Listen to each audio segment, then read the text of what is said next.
आइए आज हम लोग फिजिक्स के एक बहुत ही अच्छे टॉपिक के बारे में जानते हैं जिसका नाम है वैद्युत क्षेत्र की तीव्रता। वैद्युत क्षेत्र की तीव्रता। कल हम लोग वैद्युत क्षेत्र के बारे में पढ़े हुए थे और टेस्ट चार्ज परीक्षण आवेश के बारे में पढ़े हुए थे।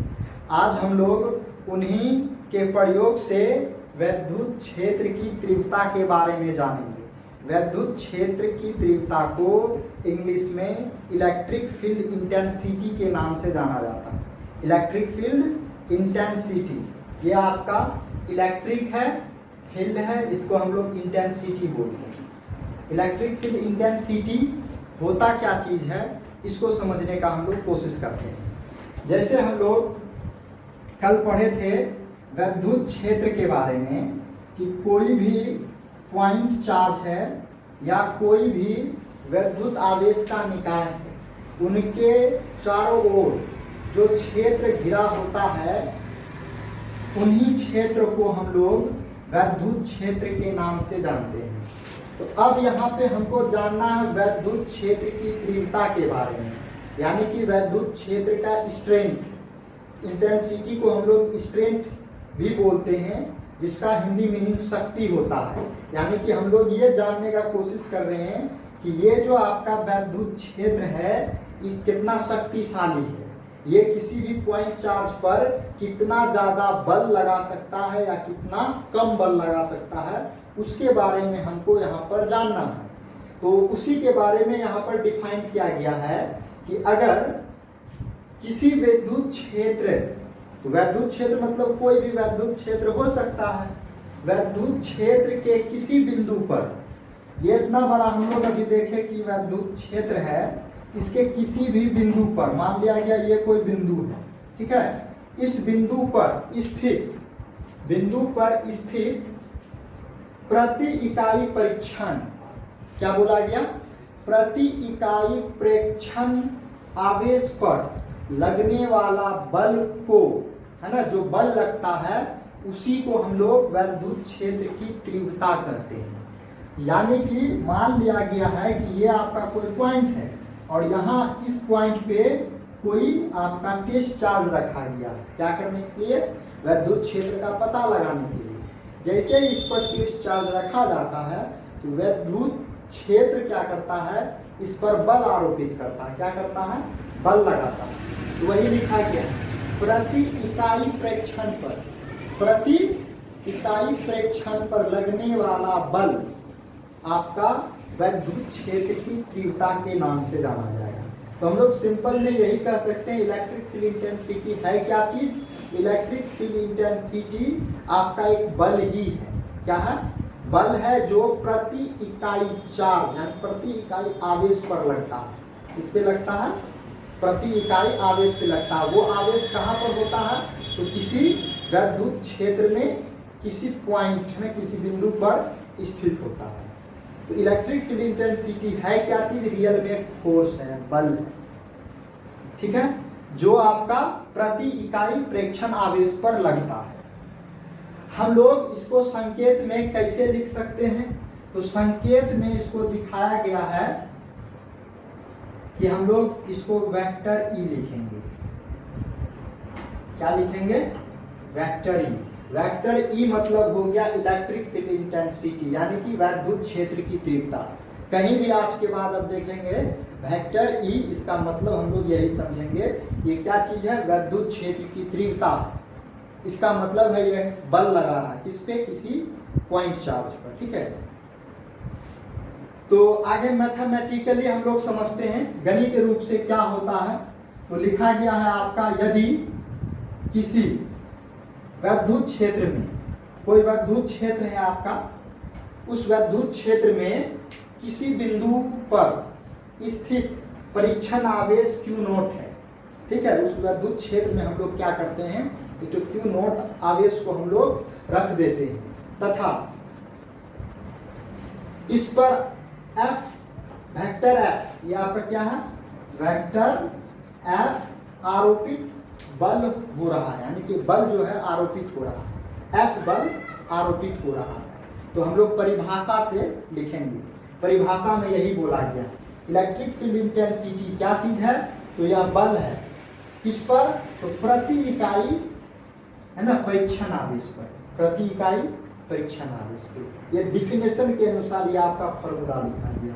तो vector E is equal to हो गया F is equal to F by Q naught. याद रहेगा, vector E is equal to, आपका फॉर्मूला बन गया कि vector E is equal to vector F by Q naught. चलिए अब हम लोग देखते हैं, अब गौर से देखिए, ये आपका क्या चीज है, फोर्स है। तो फोर्स क्या करेगा, किसी पॉइंट चार्ज पर बल लगाएगा। तो जिस डायरेक्शन में क्या करेगा, फोर्स लगेगा किसी पॉइंट चार्ज पर, ये जो इलेक्ट्रिक फील्ड इंटेंसिटी होता है वो उसी के समांतर होता है। क्या होता है, यानी कि जिस डायरेक्शन में फोर्स लगेगा, इलेक्ट्रिक फील्ड इंटेंसिटी भी, यानी कि इस इलेक्ट्रिक फील्ड का शक्ति भी उसी क्षेत्र में होगा, यानी कि बल भी उसी क्षेत्र में लगेगा। ठीक है, ऐसा नहीं कि फोर्स इस डायरेक्शन में लग रहा है, इलेक्ट्रिक फील्ड इंटेंसिटी इस डायरेक्शन में लगेगा, नहीं, वो भी जस्ट F के समानांतर होगा। यानी कि जिस डायरेक्शन में आपका F लग रहा है उसी डायरेक्शन में आपका वेक्टर E भी लगेगा। तो यहाँ पे आपका वेक्टर E क्या चीज है, तो वेक्टर E को हम लोग बोलते हैं वैद्युत क्षेत्र की तीव्रता, और वेक्टर F को हम लोग कई दिनों से पढ़ते आ रहे हैं, ये वैद्युत बल है, इलेक्ट्रिक फोर्स है। Q नॉट के बारे में हम लोग कल ही पढ़े थे, परीक्षण आवेश, परीक्षण आवेश। अब देखिए इसका SI मात्रक लिखा गया है, SI यूनिट। SI यूनिट हम लोग कैसे निकालेंगे, तो हम लोग फॉर्मूला से निकाल लेंगे। ये देखिए F है, यानी कि क्या फोर्स है, तो फोर्स का SI यूनिट क्या होता है, यह आपका न्यूटन होता है। ये आपका फोर्स का SI मात्रक न्यूटन होता है। और हम लोग ये क्या जान रहे हैं, Q नॉट क्या है, आवेश है। तो आवेश का SI मात्रक क्या होता है, कूलोम होता है। तो हम लोग यहाँ से क्या कह सकते हैं कि इलेक्ट्रिक फील्ड इंटेंसिटी का SI मात्रक न्यूटन पर कूलम होता है। क्या होता है आपका, ये न्यूटन पर कूलम, न्यूटन पर कूलोम। ठीक है, चलिए अब हम लोग इसी तरीके से CGS मात्रक लिख सकते हैं। CGS मात्रक क्या होता है, तो आप बता सकते हैं F का CGS मात्रक क्या होता है, डाइन। हम लोग बल का पढ़े थे, CGS मात्रक डाइन होता है, और कूलम का CGS मात्रक आपका ESU होता है। तो आपका इलेक्ट्रिक फील्ड इंटेंसिटी का SI मात्रक हो गया डाइन पर कूलम। तो इस तरीके से हम लोग अगर एक दो फॉर्मूला याद रहेगा पहले से ही, तो हम लोग बड़े इजी वे में किसी भी नए या इलेक्ट्रिक फील्ड इंटेंसिटी बोले या कोई भी अदर टॉपिक होगा उसका हम लोग फॉर्मूला याद कर सकते हैं। एक का याद रहेगा तो बाकी का आप कई का निकाल सकते हैं, और ये आपका हमेशा यूज होने वाला चीज़ है। ये जैसे वेक्टर F है, Q है, तो हर एक चैप्टर में आपको मिलते रहेगा, इसीलिए इसका SI मात्रक हमेशा याद रखना चाहिए। चलिए अब लिखा गया विमीय सूत्र, डायमेंशन फॉर्मूला। जो डायमेंशनल फॉर्मूला होता है वो इलेक्ट्रिक फील्ड इंटेंसिटी का क्या होता है, तो हम लोग निकाल लेंगे। इसका भी निकालने के लिए हम लोग एक तरीके से जानते हैं, ये क्या है आपका इलेक्ट्रिक फोर्स है। तो इलेक्ट्रिक फोर्स का हम लोग जानते हैं क्या होता है, डायमेंशनल फॉर्मूला ML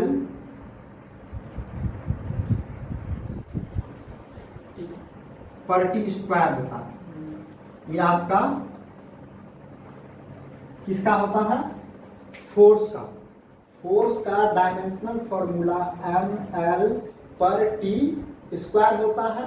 अब देखिए यहाँ पे क्या है, कूलोम, यानी कि आवेश है। आवेश का भी हम लोग लिखा है कि डायमेंशनल फॉर्मूला, कूलोम का डायमेंशनल फॉर्मूला होता है AT।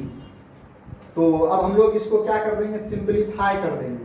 तो सिंप्लीफाई कर देंगे तो देखिए क्या होने वाला है, यह आपका ऊपर M है, L है, T पर T है, ठीक है। अब गौर से देखिए, ए आपका नीचे में है, ऊपर जाएगा तो माइनस हो जाएगा। टी भी नीचे में है, वो ऊपर जाएगा तो वो भी आपका -1 हो जाएगा। इसको हम लोग सिंप्लीफाई कर लेंगे, ml पर टी क्यूब हो जाएगा। ठीक है, ये आपका -1 और -2 जुट जाएगा क्योंकि बेस सेम है, और a पर पावर -1 आ जाएगा। इस तरीके से हम लोग यहाँ से क्या सीख लिए कि ये जो है आपका इलेक्ट्रिक फील्ड इंटेंसिटी का SI मात्रक भी सीख लिए हैं, CGS मात्रक भी सीख लिए हैं, और विमीय सूत्र भी निकल गया। विमीय सूत्र आपका कितना है तो वो देख लीजिए, ml है पर टी क्यूब है और a पर a है। इस तरीके से ये आपका निकल गया डायमेंशनल फॉर्मूला इसका, तो इलेक्ट्रिक फील्ड इंटेंसिटी का। तो इलेक्ट्रिक फील्ड इंटेंसिटी का निकल गया। अब हम लोग ये जानना चाहेंगे कि ये जो इलेक्ट्रिक फील्ड इंटेंसिटी है वेक्टर क्वांटिटी है या फिर आपका कौन सा स्केलर क्वांटिटी है, वेक्टर या स्केलर, यानी कि सदिश या अदिश राशि है। तो हम लोग जानते हैं बल एक सदिश राशि होता है, बल में दिशा होती है, लेकिन हम लोग ये भी जानते हैं आवेश एक अदिश राशि होता है, आवेश में किसी भी प्रकार का कोई दिशा नहीं होता। तो इसलिए हम लोग कह सकते हैं यानी कि इलेक्ट्रिक फील्ड इंटेंसिटी एक सदिश राशि होगा। क्यों होगा?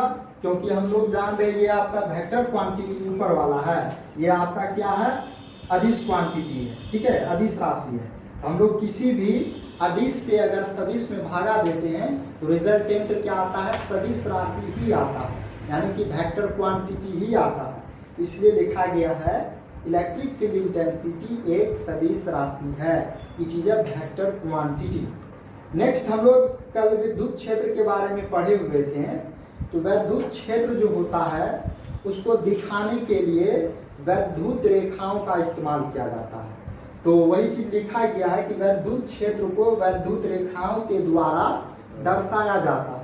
तो ये आपका इलेक्ट्रिक फील्ड लाइन्स है, विद्युत रेखाएं हैं, और इन्हीं विद्युत रेखाओं की सहायता से विद्युत क्षेत्र इलेक्ट्रिक फील्ड का निर्माण होता है। क्या किसी प्रकार का कोई दिक्कत है?